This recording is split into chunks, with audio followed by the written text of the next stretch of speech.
and we're going to play that backwards. Basic masking techniques now. So I'm going to open up my scene director here, and we're going to play this graphic from the beginning. So we've got an in, a reveal, and we're going to play that backwards, and we're out.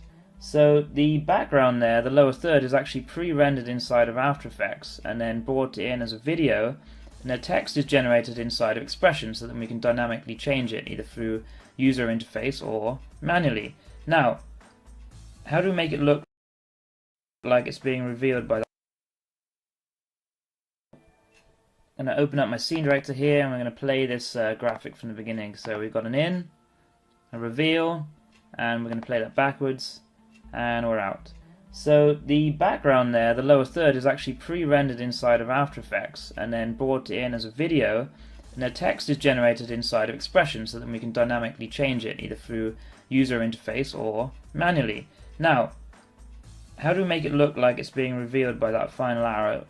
Well, the obvious one is to use masking. So we're going to look at that now. So if I'm just going to bring this slowly in, and you're going to be able to see, as that arrow comes in, it slowly reveals the text there. Okay, so let's build this from scratch.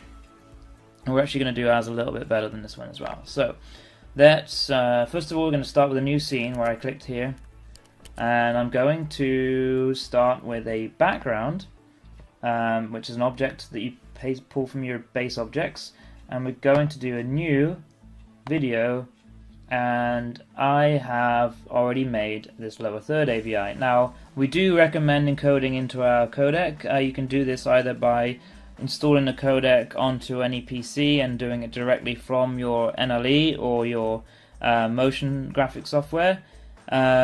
Alternatively, if you don't have that option, you can use our video encoder, which is included on any system that has Expression installed, so you can do it manually through that system.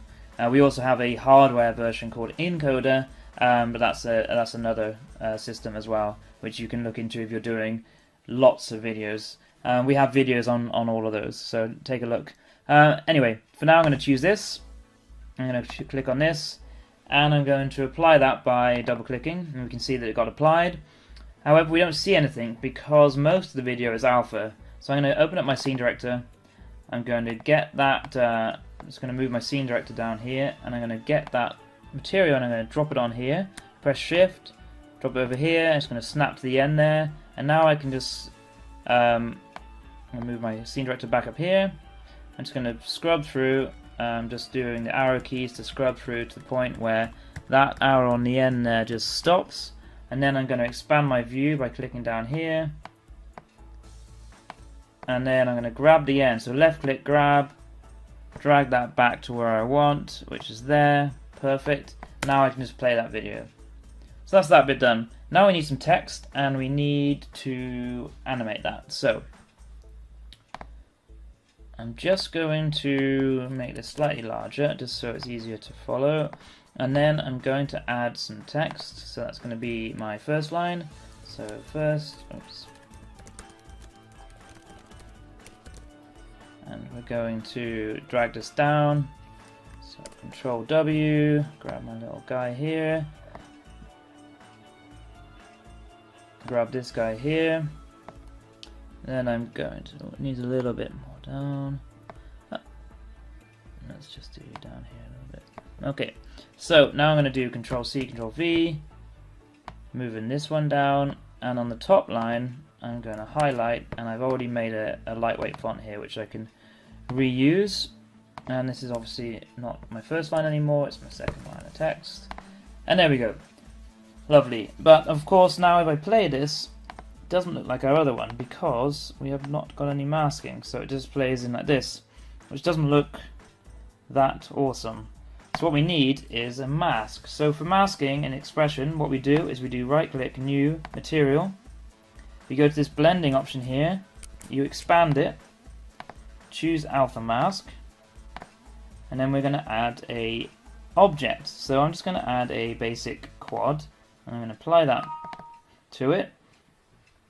And now I'm going to make that 1920, I'm going to bring this guy down, and we're going to hide all of our stuff.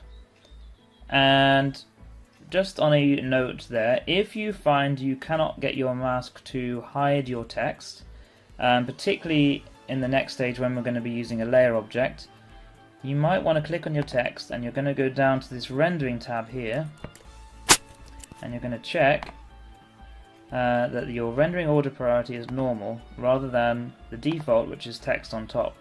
And at the end of the video I'll show you how to change your preset to default to normal, so hang out to the end if you want to see how to do that. So what I'm going to do is I'm going to rename this quad here mask, and I'm going to rename the material mask as well, just so things match up. Apparently I've already got one, so we'll call it mask 1. And then what we want to do is we want to be able to actually see what this mask is doing. So we can use these objects called layer objects.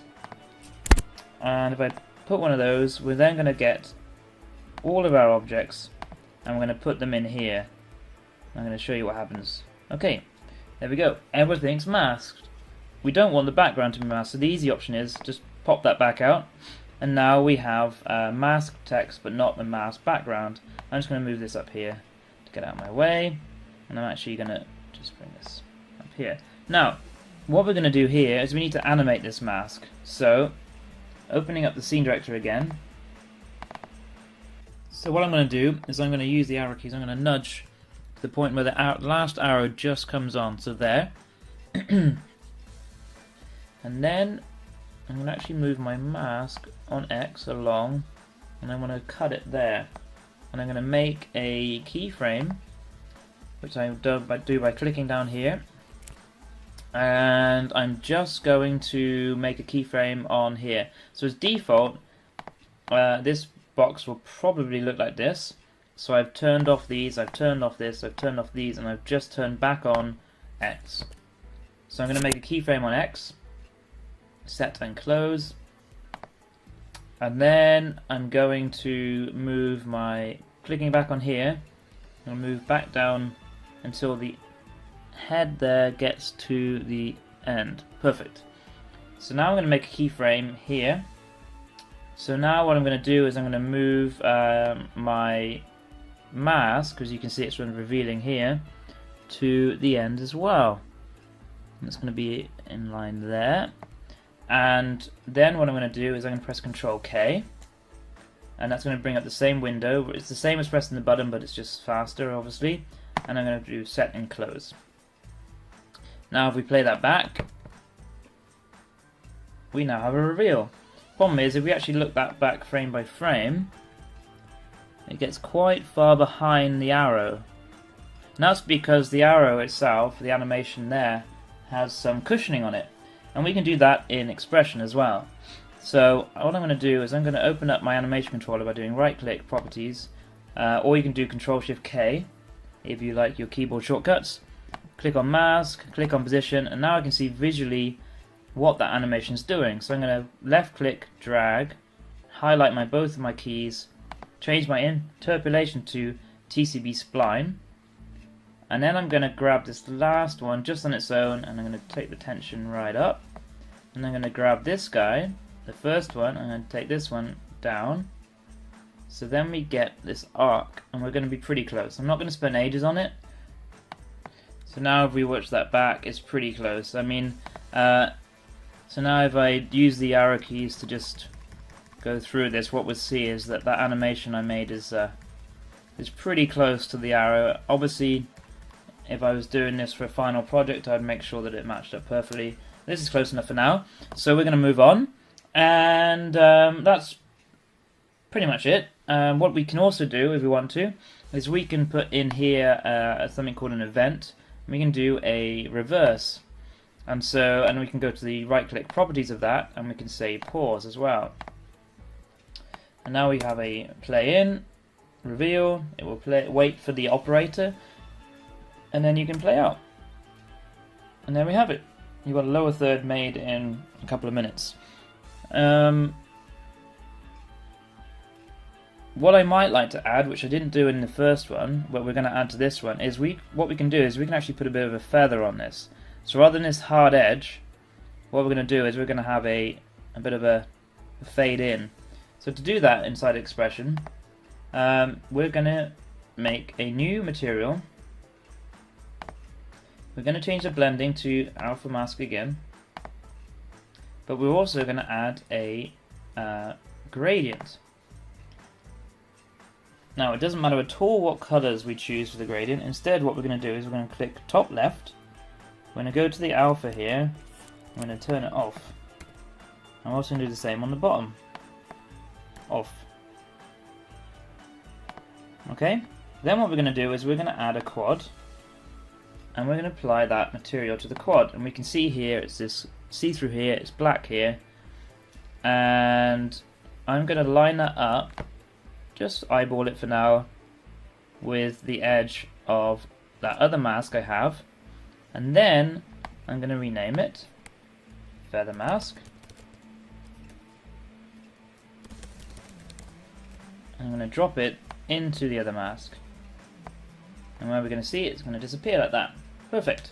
And if we wanted it to be a bit of a smaller mask, what I could do is I could say, actually, you should be bit smaller there, and then I'm going to move it over and line it up. There we go. Don't want quite such a long mask on that. And then because it's a child, I don't know if you said I did that there. It's a child of the main mask. I don't need to animate that separately.